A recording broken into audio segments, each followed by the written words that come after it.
In the summer of 1954, the fishing vessel St. Paul's Fire disappeared off the coast of Alaska. It was an old, time-tested wooden trawler with an experienced crew. It had 16 people on board, most of whom were locals. They were fishermen from Kadiak and small coastal villages. They set out into the ocean in the early morning, when a thick fog hung over the bay. Contact with them was cut off after 20 hours. The last thing the shore station was able to pick up, and it is still preserved in the closed archives of the US Navy, was a garbled radio signal. It sounded like the incoherent ramblings of a man on the verge of insanity. From the depths, fire, living, he looks. After that, there is only silence, a deafening noise, punctuated by wheezing.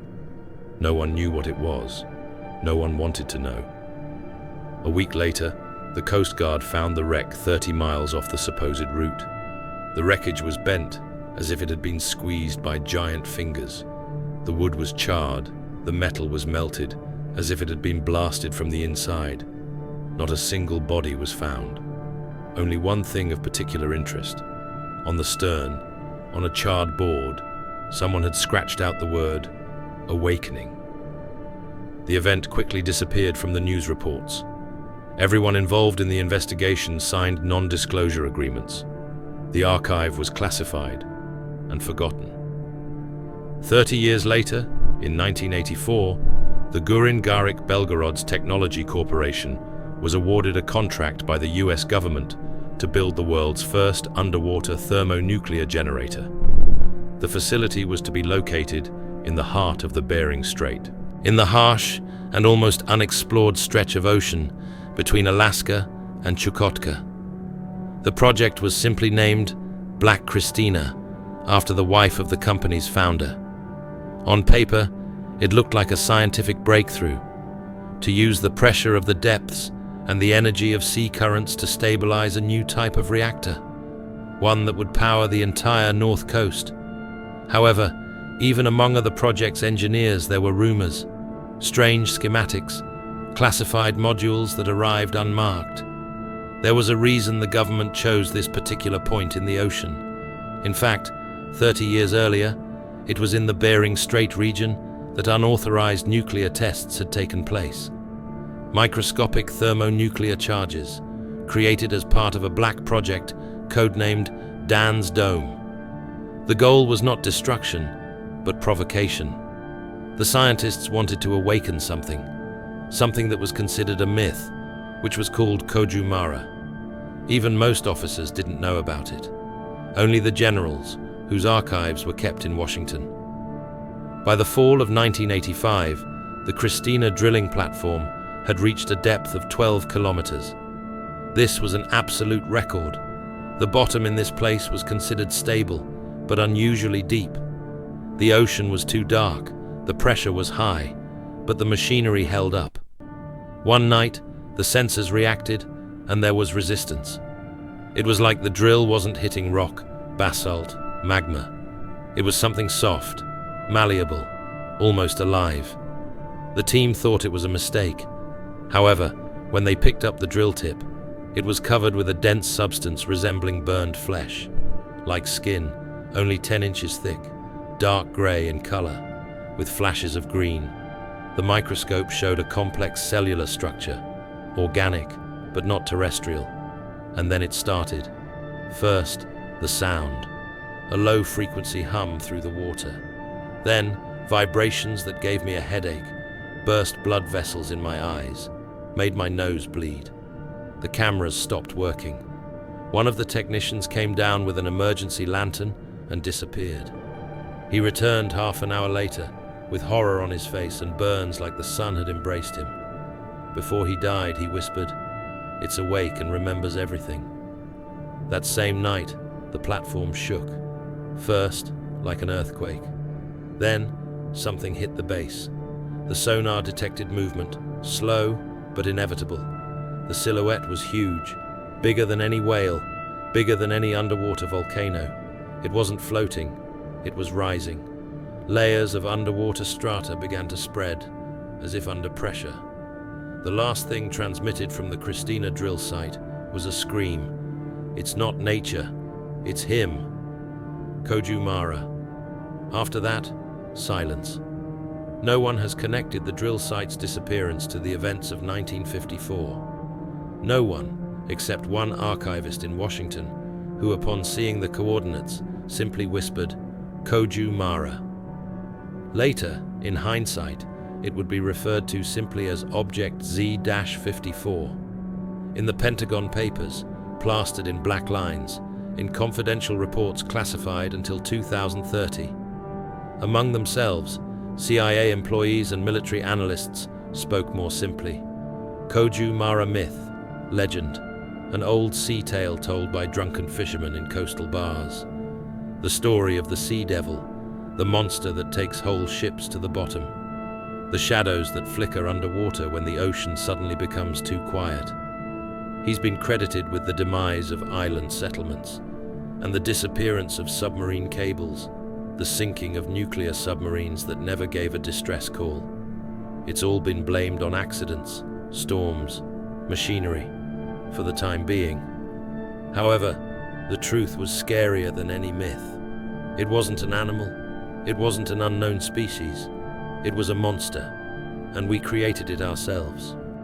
Somewhere in the impenetrable inky darkness of the ocean, among the predatory currents and lifeless hollows, there lived a creature, a seemingly ordinary creature, one of those millions of organisms that lurk in the depths of the planet and should never have encountered mankind. Scientists still claim that over 90% of the ocean floor remains unexplored.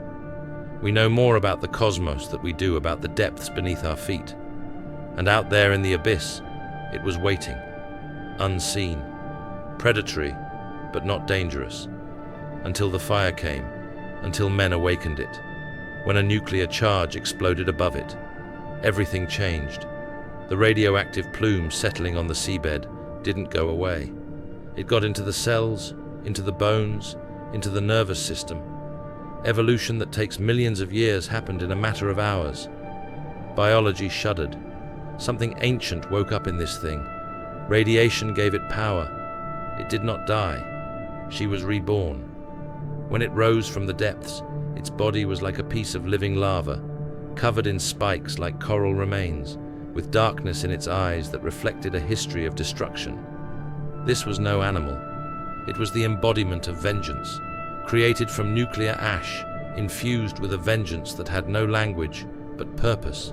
It carried the punishment for all that humans had done for centuries, for wars, for pollution, for greed, for trying to tame nature and bend it to their will.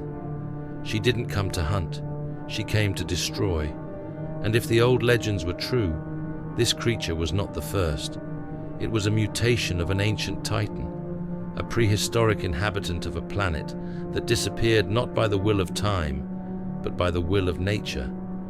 It had isolated it in the depths, sealed him away, never to return. However, man came along and broke the seal. Now mankind stares into the eyes of its nightmare, the monster they summoned themselves, not from the watery abyss, but from nature itself, from its secrets, from its fears. And now no one can stop him. Koju-Mara was not pacing, not searching. She was remembering. It was as if an ancient melody, forgotten by civilizations, lived in her blood.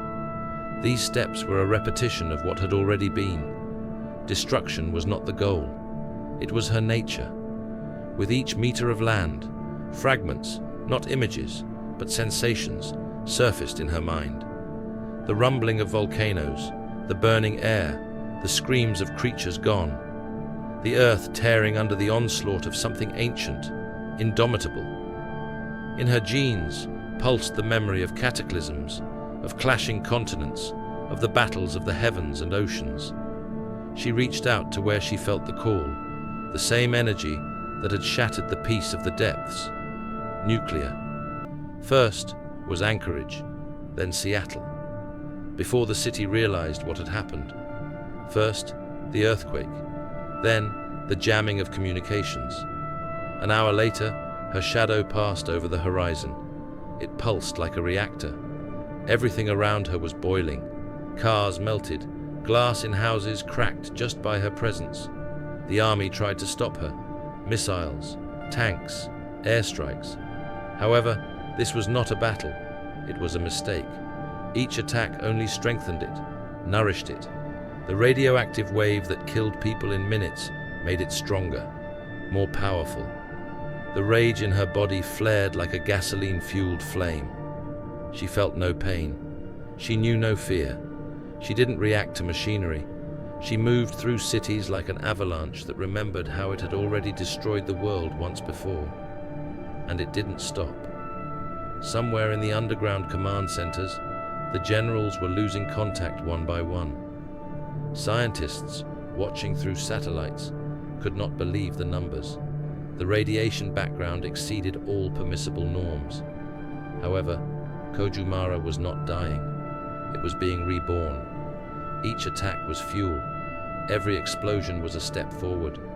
Every human decision is another mistake in the chain of genocide we have instigated ourselves. Now she was heading toward Los Alamos, to the place where the first flame was born, the place where the original sin of humanity was created. The US government did everything they could to stop the creature. After that, our government tried to cover it up. The news didn't say anything about it. There were reports of abnormal climate events, but the truth was different. The monster was real, and now it was heading south toward Los Angeles. However, a huge crater remained at the site of the last battle, over 10 miles across. They had tried to destroy it. Bombs, lasers. Today, there's no sign of it. However, seismologists record strange underwater tremors every year. The source is not the plates, but a heart that still beats in the black depths. It's not dead, it's waiting.